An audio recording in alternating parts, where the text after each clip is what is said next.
Mr. President, permit me to first extend to you congratulations on behalf of the government and people of the Republic of Trinidad and Tobago on your election as President of this session of the United Nations General Assembly. We are confident that you will be equal to the task, and I assure you of Trinidad and Tobago's full support and cooperation. Allow me to also extend, on behalf of the proud people and government of Trinidad and Tobago, our sincerest appreciation to your predecessor and our fellow countryman, His Excellency Dennis Francis, for his astute and exemplary leadership as President of the 78th session, which was underpinned by the principles of peace, prosperity, progress, and sustainability. Mr. President, I applaud you on your chosen theme for this 79th session, as our global community finds itself at an inflection point which will determine the fate of future generations. Our planet really should have been in better shape in the year 2024. But instead, we are deeply disturbed and dismayed by fresh divisions, the flouting of international law, gross violations of human rights, and the flourishing of illegal settlements and oppression, which threaten peace and security around the world. Further, the alarm bells on the climate crisis have long been sounded, and yet we race toward a point of no return. The dream of ending persistent inequality remains a challenge to the global community, and hard-earned progress on gender equality appears to have stagnated in some parts of the world. It is for these reasons, Mr. President, that Trinidad and Tobago welcomed the convening of the Summit of the Future and joined with the international community in the adoption of the Pact for the Future. The adoption of this pact represents a renewal of our commitment as member states to multilateralism as the best way forward. Mr. President, since the dawn of civilization, humankind has endeavored to become an improved version of itself in the pursuit of a better quality of life, human rights, equality, dignity, and prosperity. Our ingenuity as human beings has paved the way for some of the world's greatest inventions and advancements. Regrettably, in our quest to find the best version of ourselves, we have discovered some of the worst aspects of humanity. Our planet and its people have been subjected to misuse and abuse, the effects of which have placed the majority of the global population facing some version of a doomsday scenario. Now more than ever, we must summon a spirit of cooperation and collectively put our shoulders to the wheel for the benefit of all humanity. We used to say that our future depends on it, but now we have to say that our existence depends on it. It is very well established and accepted that there can be no sustainable development without peace. If we fail to find credible solutions to the global challenges, humanitarian crises, and conflicts around the world, the international community would have squandered its responsibility and would have perpetuated a vicious downward cycle of repression.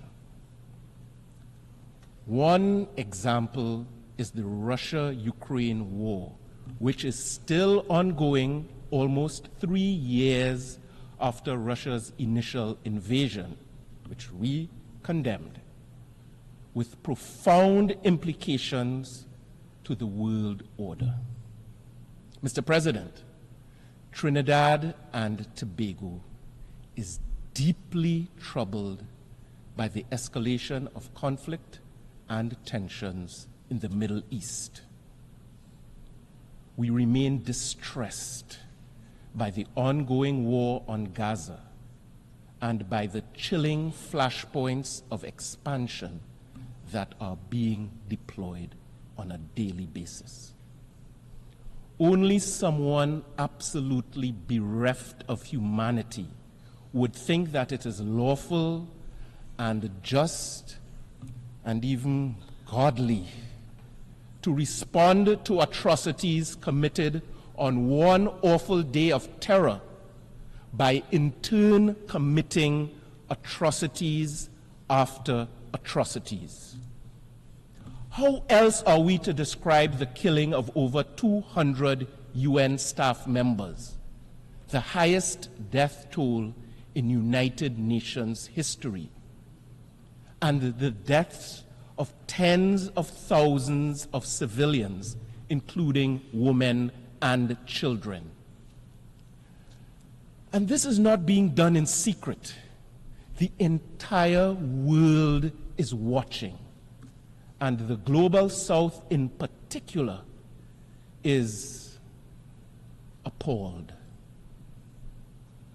The question remains, if innocent civilians, including women, children, and United Nations staff, were being killed at this record rate in the developed world, how would the world's big powers have reacted? Not likely with euphemisms and platitudes. The double standards and continued resourcing of these ongoing violations of international law send a chilling message to the Global South.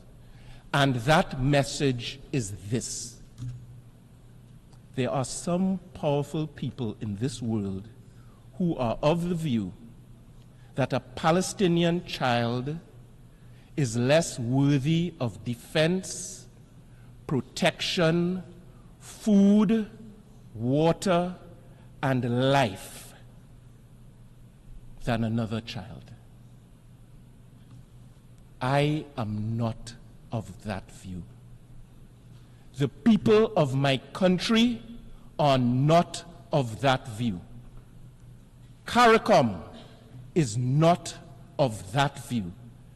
And decent people all over the world, including in Israel, are not of that view.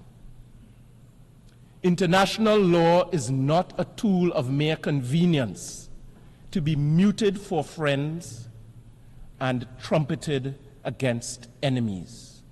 Mr. President, international law is not a tool of mere convenience to be muted for our friends and trumpeted against our enemies.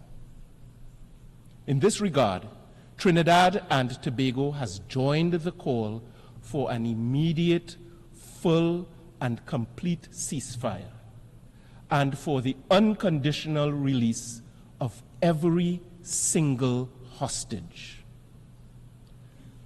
The truth is, there is no military solution to this conflict, as peace will only be achieved through negotiations in good faith and constructive dialogue among all concerned parties. Trinidad and Tobago has consistently expressed our support for a two-state solution where Israelis can live without the daily threat of terror and Palestinians can live without the daily weight of occupation, coexisting side by side as responsible members of the international community.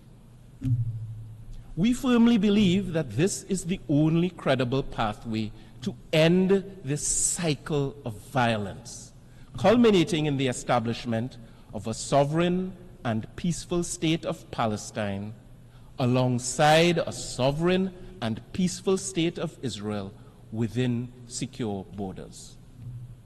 Rooted in this belief, Trinidad and Tobago took the decision to recognize the state of Palestine in our contribution to the two-state solution and in support of the legitimate aspirations of the Palestinian people for self-determination.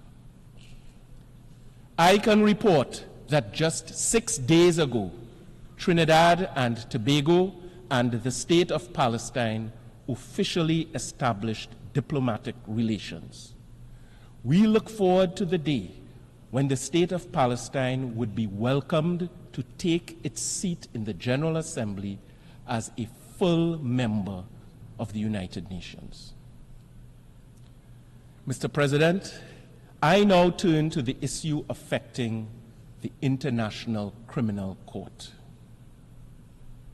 Despite its detractors, the evidence before us clearly shows the value and effectiveness and necessity of the International Criminal Court. As a country that advocated for the establishment of the ICC via the tireless work of our former Prime Minister and President, A.N.R. Robinson, Trinidad and Tobago remains resolute in our support of the court's mandate to help put an end to impunity for the perpetrators of the most heinous crimes and to provide a glimmer of hope to all victims of those crimes seeking justice within the jurisdiction of the court. To this end, we continue to encourage all states that have not yet done so to ratify and fully implement the Rome Statute of the ICC. It was the late Reverend Dr. Martin Luther King Jr. who once said, "It is not possible to be in favor of justice for some people and not be in favor of justice for all people."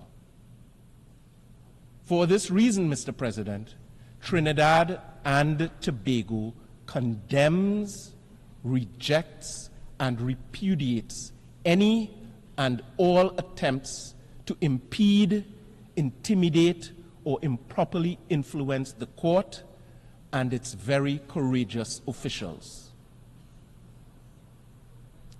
Mr. President, we are mindful that the illicit trafficking in small arms and light weapons in our own region poses an intolerable threat to national security and to the lives of our citizens. The proliferation of illegal arms and ammunition has contributed to unacceptable increases in the level of gun-related violence and fatalities in our small society and indeed across CARICOM. In addition to our own efforts domestically, we continue to work with regional and international partners to free our citizens from the horrific human cost associated with the easy access to small arms and light weapons and their vicious use against citizens and families. Following the hosting by Trinidad and Tobago of our first regional symposium on crime and violence as a public health safety issue in 2023, CARICOM heads met in Guyana earlier this year to further elaborate innovative strategies on this matter of grave regional concern. Trinidad and Tobago welcomes the renewed efforts of our partners, including the United States of America in particular, to work with us constructively to help solve this deadly challenge which respects no borders.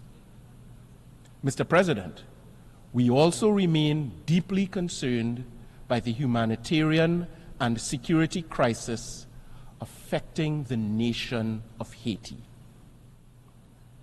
Earlier this year, from this very rostrum, Professor Sir Hilary Beckles, chairman of the CARICOM Reparations Commission, stated, and I quote, "We are calling for justice for the people of Haiti, who should have been held aloft for being the first nation to end the evil of slavery. They should have been held aloft for being the most noble exemplars of freedom and the celebration of democratic possibilities in Western modernity. Instead, for their audacity of action, they were punished by the Western world and demonized rather than deified." End quote. We acknowledge that the path toward a stable and secure Haiti requires indigenous, Haitian-led, Haitian-owned solutions that are ably supported by the United Nations and the international community. In this regard, we welcome the news of the appointment of an interim Prime Minister and cabinet. We believe that these are important steps in confronting the political, security, and humanitarian challenges in Haiti. And I salute the role of CARICOM, its hard-working secretariat, and the eminent persons group in helping the Haitians to achieve some of this progress for themselves. Trinidad and Tobago also joins in commending the Kenyan government for its deployment and leadership of the multinational security support mission, and we extend our appreciation to all states that have contributed to that operation, including Jamaica, the Bahamas, and several others in our region. But an essential component for the success of this multinational security support mission is funding. In this regard, the government of the United States of America has led by example and has contributed the lion's share. And Canada has stepped up as well. But some relatively wealthy countries have either contributed drips and drabs or nothing at all. We appeal to the international community to contribute the necessary funding to support this crucially important venture. Mr. President, our quest to achieve human dignity within the context of sustainable development cannot be divorced from the legitimate calls for reparatory justice for the history of chattel slavery and native genocide in the Caribbean and elsewhere. The brutality of our colonial experience, the trauma of which still affects us to this day, has contributed significantly to underdevelopment. Our foreparents were rooted out and dehumanized, and their blood and sweat and tears and labor were extracted to build empires and beautiful castles and bridges and treasures, which some of us pay money today to visit and photograph and admire. Mr. President, we have been leveraging our collective voice to call for restitution for the historical evil injustices and crimes against humanity committed against our foreparents, crimes which still affect us today. In reaffirming our commitment to this regional campaign, the government of Trinidad and Tobago appointed last year a reconstituted National Committee on Reparations to provide additional energy and support to the CARICOM Reparations Commission and its work with the African Union and other like-minded bodies. And on a related note, we wish to join with those who are committed to and would welcome the proclamation of a second international decade for people of African descent. Mr. President, it is indeed troubling that as we approach the 30th anniversary of the Beijing Platform of Action, women and girls in some parts of this world are still being denied basic human rights and freedoms. And in some quarters, there have been erosions of gains previously made. Trinidad and Tobago continues to be a strong advocate for the meaningful participation of women and girls in all aspects of society, as we recognize and value their critical role in the promotion and protection of human rights and the building of peaceful and sustainable societies. This is important to us, and as we have done biennially since the year 2010, Trinidad and Tobago will table in the first committee this year our resolution on women, disarmament, non-proliferation, and arms control. And we encourage member states to support this forward-looking resolution. Mr. President, the fourth International Conference on Small Island Developing States was held in Antigua earlier this year and underscored the critical nature of the next decade for SIDS. We are very proud of what our fellow CARICOM member state achieved in successfully hosting that impactful conference. Trinidad and Tobago anticipates that the robust implementation of the Antigua and Barbuda agenda for SIDS will bring us closer to sustainable development with the necessary means of support from the international community. Mr. President, we all acknowledge the adverse effects of climate change. We anticipate decisive outcomes regarding the new collective quantified goal at the upcoming COP29 in Baku, Azerbaijan, which should catalyze much-needed reform of the international financial architecture. Effective climate finance mechanisms are essential for the provision of accessible, adequate, and predictable funding, and this requires the operationalization and capitalization of the Loss and Damage Fund. Climate finance goes well beyond project funding. It is an investment in the resilience and sustainability of the most vulnerable nations. The future beckons, a future in which SIDS have the capacity and resources to build infrastructure that can withstand severe climate events. That future would enable a just transition to renewable energy sources and the full protection of our natural ecosystems. Mr. President, like many others, Trinidad and Tobago has long called for the application of new multidimensional parameters for decision-making on access to financing. In this regard, we welcome the recent adoption by the General Assembly of the resolution on the Multidimensional Vulnerability Index.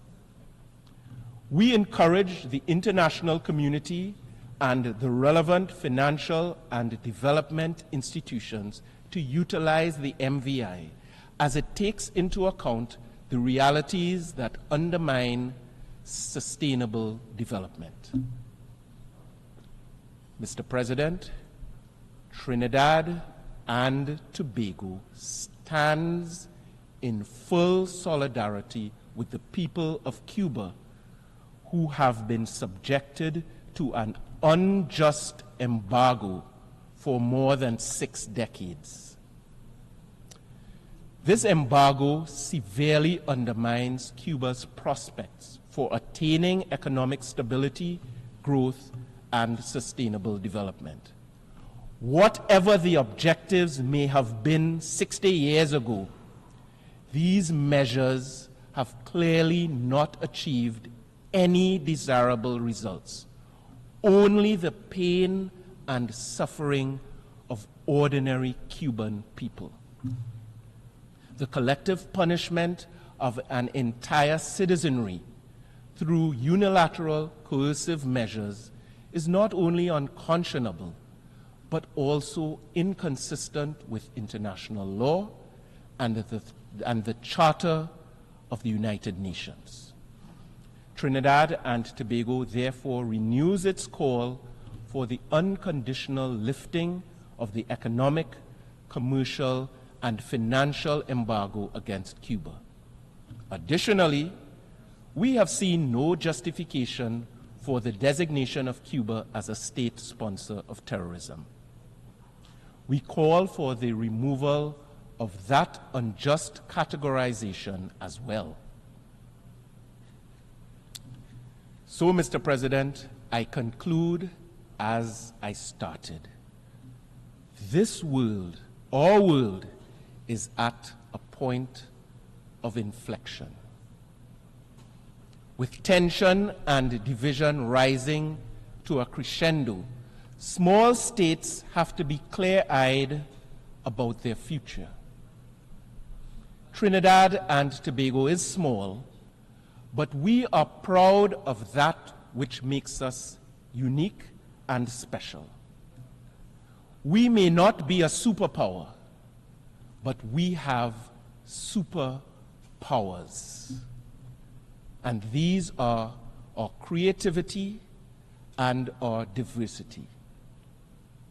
Our cultural milieu is indescribably vibrant as our people are drawn from the first peoples of our hemisphere, as well as the best of India, the best of Africa, the best of China, and yes, the best of Europe too. We are blessed beyond measure.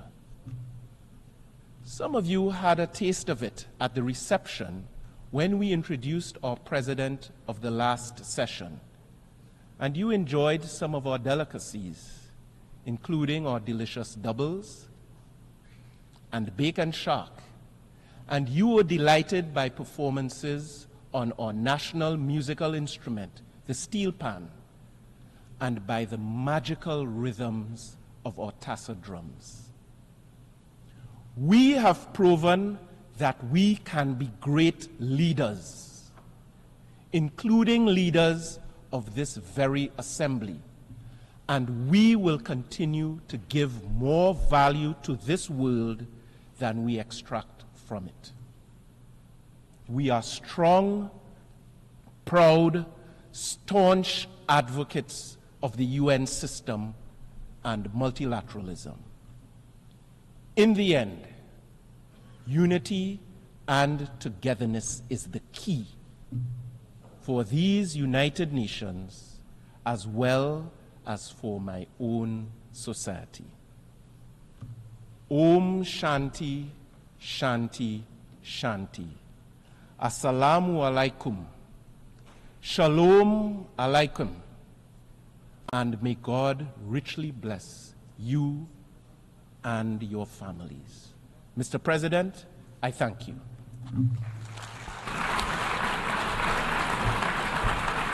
I thank the Minister for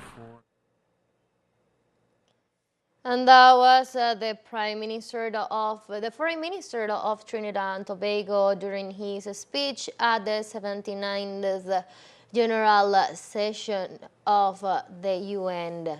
And now we are going to listen to the Prime Minister of Belize,